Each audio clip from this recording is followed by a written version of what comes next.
I've chosen a pretty meek title for my presentation, which is How Media Agencies Are Ripping Off Their Clients and Media Owners. Okay? Now, the touch paper to this debate was lit in the summer of last year by the ANA, the Association of National Advertisers over in the US. And that debate, it's now crossed the pond and it's over here. And it is consuming the upper echelons of our industry today. And the debate is fundamentally about how media agencies make money and the ethics of it. So I'm going to explain to you what this is all about. Imagine you've got a UK client with a £20 million ad budget and they're going out to market to look for a new agency. They will inevitably involve a procurement team, whether that's in-house or outsourced, to help them do this. And naturally, that's a big budget. All of the big guys are going to want a piece of this. It will ordinarily be awarded to a network agency, one of the large guys, okay? Now, the procurement process will mean that the price for the services that the agency provide will be commoditized and heavily suppressed. So what's been happening for a long time in our industry is the large agencies have been winning briefs of this size at a fee structure that means they do not make money. In many cases, they're taking on clients and they're losing money on the fees that they charge. And that's where the debate starts. That's where it gets interesting, because these agencies have become brilliant at creating undisclosed revenue streams. And we know categorically that an agency like this, with a client of that size, will look to make £5 million in undisclosed revenue on that brief. And to be clear, that money does not go back to the client. The client does not know that money has been made, and none of it goes to the media owner. And I'm going to give you a few examples of how these agencies create that revenue. The first one is rebates. Most clients know about rebates, okay? It's commonly known within the industry. And I'm going to explain to you what happens within the rebate side of things. So you've got the client, they've appointed the ad agency. Now the ad agency, they don't just work on behalf of that client, they work on behalf of many clients. And what they do is they go to the media owner and they do a bulk deal. Let's use the Daily Mail for instance. They may go to them and they may say, we've got huge buying clout. We have around £100 million of investment that potentially we could provide to you this year. And what they're doing is they will then naturally, they'll commoditize the trade and they will force the price down for the media that they're purchasing, which is what they should be doing. Remember, that's part of their argument on why they win business. They're big, they've got buying clout, they can get you your media cheap, okay? So they get huge discounts. Some of this discount is passed to the client, but what happens when these deals are getting done is really interesting. They get rebates. So they sit with them, they'll do that deal, and then they'll say, right, if we spend this 100 million, when we get to certain benchmarks, let's say the end of the deal, 100 million we've placed with you, we want £10 million in cash back. You've got to write us that check. And we want £2 million in free advertising inventory. Now that cash, do you think that makes its way to the client? No, it doesn't. They bank that. What do you think they do with the ad inventory that they get for free? They sell it to the client. So they're making a lot of money, okay? But now we've dealt with the commerce of a rebate, think about the psychology of what's going on.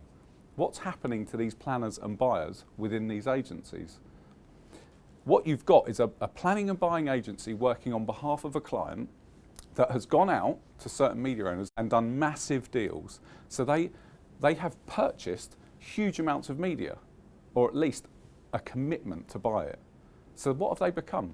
They're not an agency anymore, they're a media owner. And what will happen to the planners and buyers in that agency working for their clients?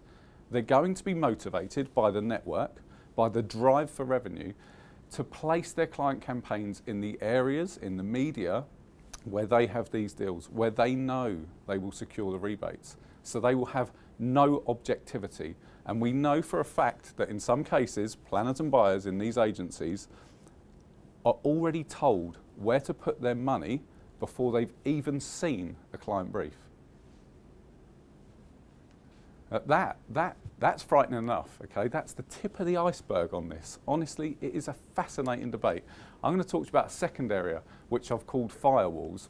And to tell you about firewalls, I'm going to talk you through a poster trade when a client is buying an outdoor campaign, billboards, okay?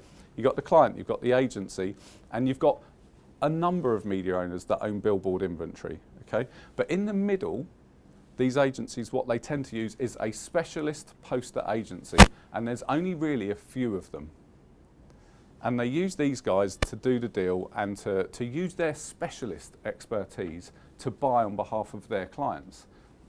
Now, these specialist poster agencies, they've got massive clout because they have all of the ad budgets for all of the clients. So what do you think they do? They sit with people like Clear Channel who own the outdoor, and they do these deals that I just spoke about a moment ago. They get huge discounts.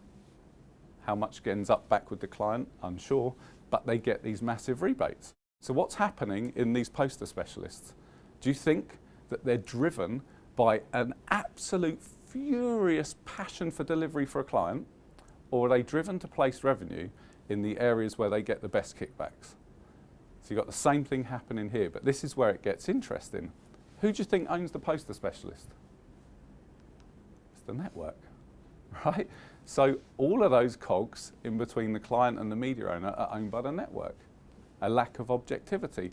And if the client, which clients do on campaigns or budgets of this size, if they're interested in auditing all of this, because of that network ownership, they've created a firewall.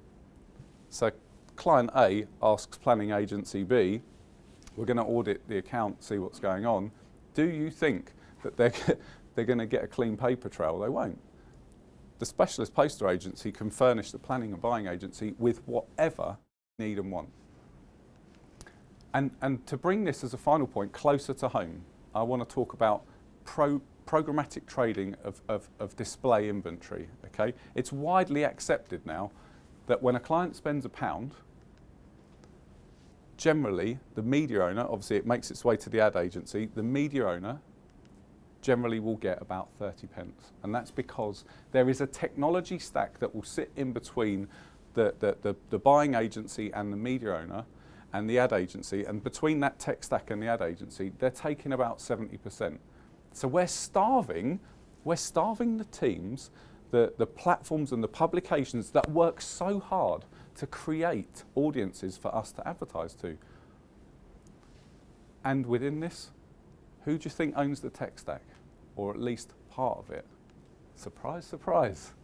It's the network, right? So do you think the planning and buying agency are attacking this with objectivity, with their clients' best interests at heart, and using the technology that may be best for their clients? No, they're not. They're told what to do. And it's not working. We're not serving the client's best interests. And again, you have a firewall. So good luck to any client trying to audit a programmatic display campaign. They won't get very far indeed. So just to finish up my talk, I want to look at and reflect upon all of that and ask you to consider what type of industry have we created? I think we've totally screwed it up. You have the client on one end, the client who funds this entire industry with their budgets. And we are servicing them with a complete lack of objectivity. We are not looking after their best interests. The agency networks, they're looking after themselves. They are driven by an agenda of revenue generation for them. And the media owner, on the other hand, right at the end, these people that we so need to create engaged audiences that we can advertise to, we're starving them, and we need them to thrive.